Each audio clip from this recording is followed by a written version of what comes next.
Today, we've got a dedicated video just on weapon accuracy and stability.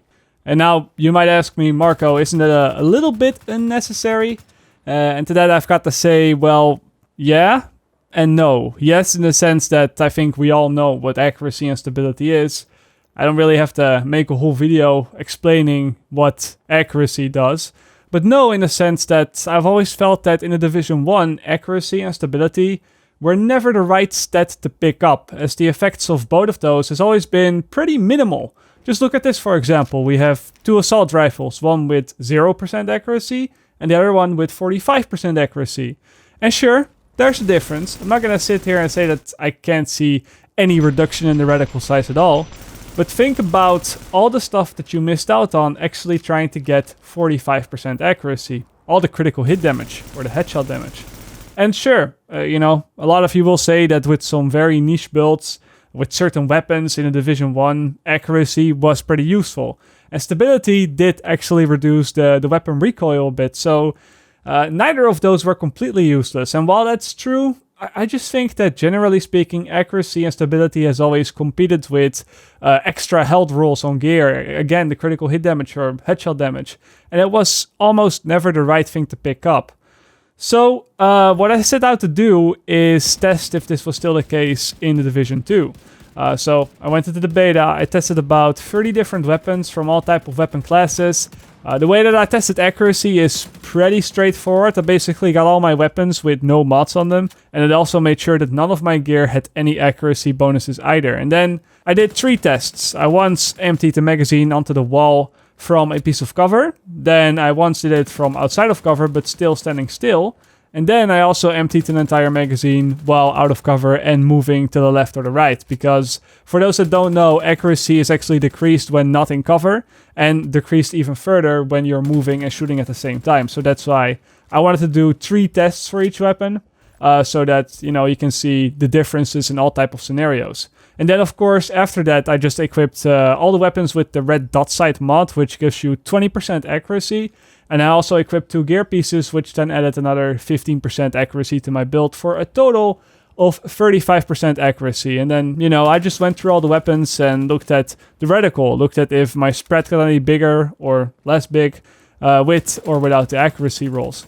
So yeah, starting off with the assault rifles. I felt that history repeated itself with the assault rifles because after looking at the differences, you can see that yes, accuracy has a very small effect on these weapons, but I still wouldn't say that it is anything significant. It doesn't matter if we're in cover, not in cover, or moving.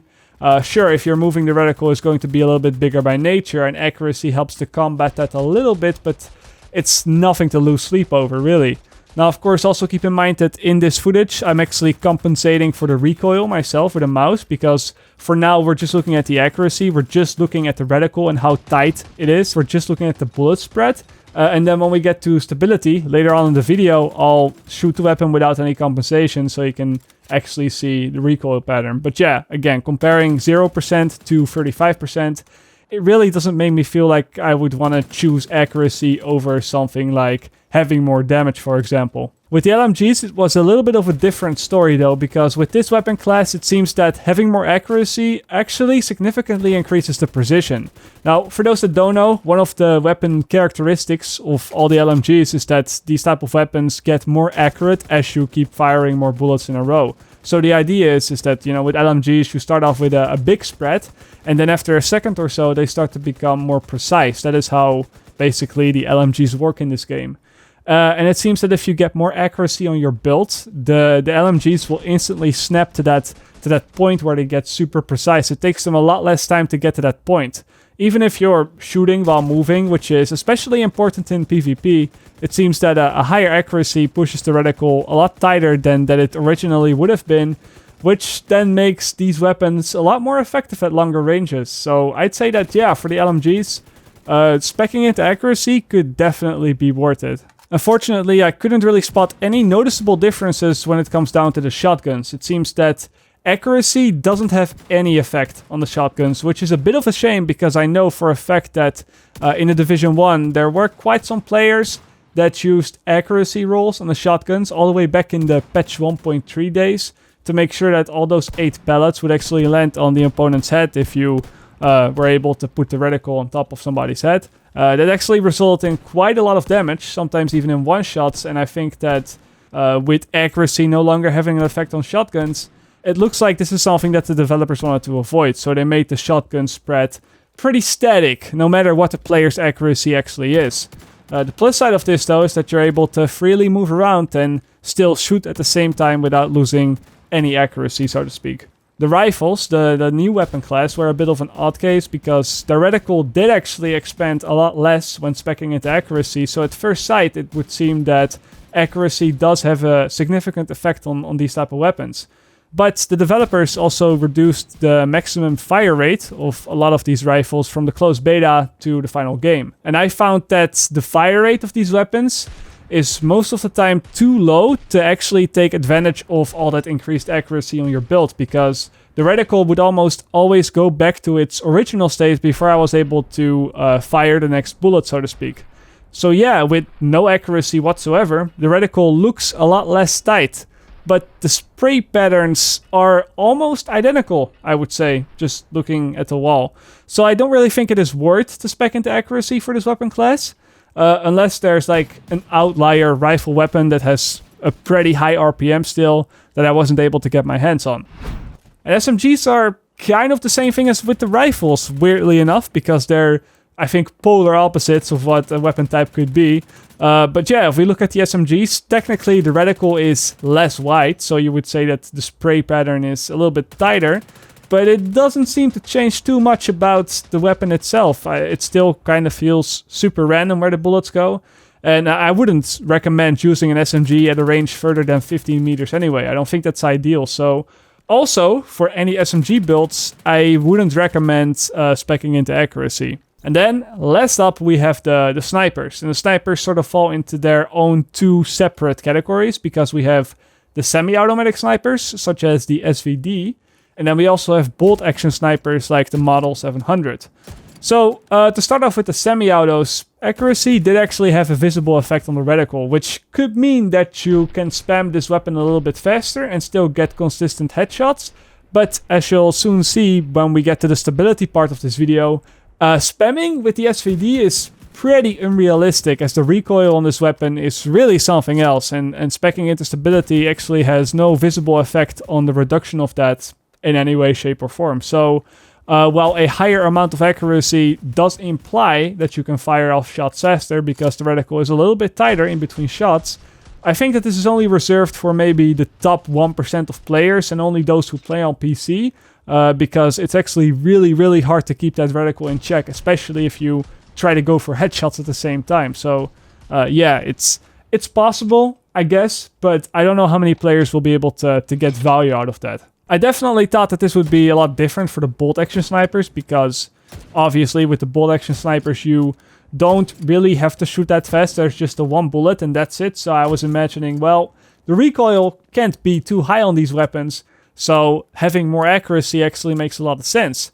And I was partly correct there, because these weapons, they really don't have any substantial recoil. But the thing is that if you stand still and you shoot a bullet, and then you load in the second bullet, and then you can shoot them again, at that point the reticle is already at maximum accuracy, even with 0 accuracy on the build. This is something that's new in the Division 2, I guess, but no matter what I did with the accuracy, the reticle stayed exactly the same. Super, super tight when standing still, instantly super tight after a reload of a bullet, and then they're still extremely wide if you try to use a sniper while moving. So, I guess accuracy could have an effect on snipers in some cases, but for the bolt actions as well, I don't really see many situations where this would be super useful. So yeah, that's it for accuracy. Overall, you can see that I'm not too enthusiastic about this stat. I don't think it has that big of an effect on many weapons. So I was a little bit, disappointed. I was like, okay, so what about stability then? Is it also going to be pretty useless most of the time? But to my surprise, when we get to the stability, that's where the story actually changes quite a bit. Because for both the assault rifles and the LMGs, you can see that the recoil is reduced by quite a significant amount when only having a 30% increase in stability. For my testing, I used a stability mod that gave me minus 10% stability, so it actually made the recoil a little bit worse. And then I also used a mod that increased the stability by 20%. So there's a difference of 30% stability between these builds. And 30% doesn't seem like a whole lot, but you can see that there is definitely quite a big difference with the assault rifles and with the LMGs. The weapons simply move less from the left to the right, and they have a lot less vertical pull with the increased stability. I do want to note, however, that for both of these weapon classes, for both of the assault rifles and the LMGs, the recoil amount is already fairly mild to begin with. I would say that most of the assault rifles that I use in the Division 2 are easier to control than most of the assault rifles in the Division 1. And maybe this doesn't really apply to console because, of course, recoil management is a little bit more difficult with a controller. But I'd say that for everybody playing on a PC and everybody, you know, playing with a mouse and keyboard, I think that you should be able to turn these weapons, even without any stability, even with minus 10% stability, into a pretty straight beam. Of course, maybe for some players this is going to take some practice, but I found that, I don't know, after using the weapon for, you know, just a couple of seconds, I was already very able to keep the gun in place. So yeah, I wouldn't say that stability for these type of weapons is bad, because the effect is definitely up there. But I also wouldn't say that stability is required, because if you practice enough, you can definitely keep the gun in place without the need of stability at all. Unfortunately, I again wasn't able to test the shotguns because the shotguns didn't really have any mod slots that allowed for the stability mods that were available in the open beta. So I couldn't really test a whole bunch of stuff there with the shotguns. Now the kick on the semi-automatic shotguns, such as the SASG, was quite hard to compensate for. I'd say that even with a mouse and keyboard, this thing was pretty difficult to keep in check. So when I get to the end game and when I get to see and play around with more builds and more stats, I'll see if I can stack enough stability to maybe keep this weapon a little more in place. But for now, I don't really know what the effect of stability is on shotguns. My biggest surprise when it comes to stability was with the rifle category, actually. Now, as some of you may have already noticed from playing the open beta, if you spam the rifles, you actually find that most of them have a fairly strong kick to them. It's quite difficult to keep in place, even with a mouse and keyboard. So, you know, spamming this thing, it's possible, but it's quite a challenge to do all the time right. But that all changed the moment that I added some stability.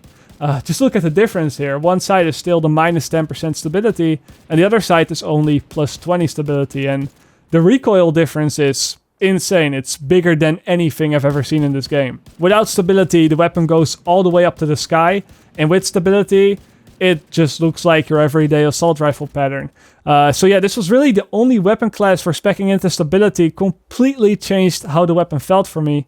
And I'd say that even if you have a good aim, and even if you play on PC, and even if you have good recoil control, you know, even if you have all that stuff, I would still say that getting stability for your rifle build is definitely worth it, because it makes it so easy to control this weapon compared to not having stability, that no matter at what level you play at, you will definitely see an increase in bullets landed with stability on your build. Not something that I thought I would have said for any of these categories, actually, but hey, stability, really good on the rifle class. Do note though that not all rifles allow you to put stability mods on them. For example, I've got the M1A here, which does not allow for that balanced spring magazine, nor for the compensator, which are both mods that come with plus 20% stability. So yeah, again, not all rifles are going to allow you to turn it into a beam like that. But to get around that, you can actually roll stability as a talent on those weapons, which is what I tried to grind for, and I actually got one here as well to show it off. So stability mods don't work on every weapon, but you can still get more stability through talents. So just keep that in mind. Then we have the SMGs, and they, again, just like with accuracy, they don't really need stability. These weapons already have no recoil to begin with. And even with the 30% more stability, I couldn't even see any noticeable difference in the kick. Yeah, I look at these patterns, and I don't even know for which one I used the stability and for which one I didn't use the stability. That's how little of a difference it was. So yeah, for SMGs, avoid stability. And then last up, again, we have the snipers, which, to my surprise again, stability also had no visible effect on those weapons. The SVD, I already mentioned this earlier in the video when we talked about accuracy, but the SVD still kicked just as much, and then I mean exactly just as much with or without the 30% stability. And the bolt action, well, it's a bolt action. So, you know, you have plenty of time between shots to adjust your aim after shooting that one bullet. So I wouldn't really say you need more stability to keep the bolt action in place. And no, before you guys ask, I did not test the pistols, because the pistols that I found in the beta, well, they didn't really allow for mod slots with increased accuracy and stability, so it was pretty difficult to see what the effect was on those weapons. And besides that, the pistols were already super accurate and super stable to begin with. Just look at this. I'm not compensating for recoil here. I'm just spamming the mouse button. And it's just like, it shoots in the same spot every time without recoil, without spread. So I'd say that pistols are pretty accurate. Now, I know there are some pistols which do have a higher kick, a more aggressive kick, and those are a little bit more difficult to keep in place. And I will see if stability has any effect on those weapons, but I didn't get to use those in the beta. So for now, I'm going to just end the video here.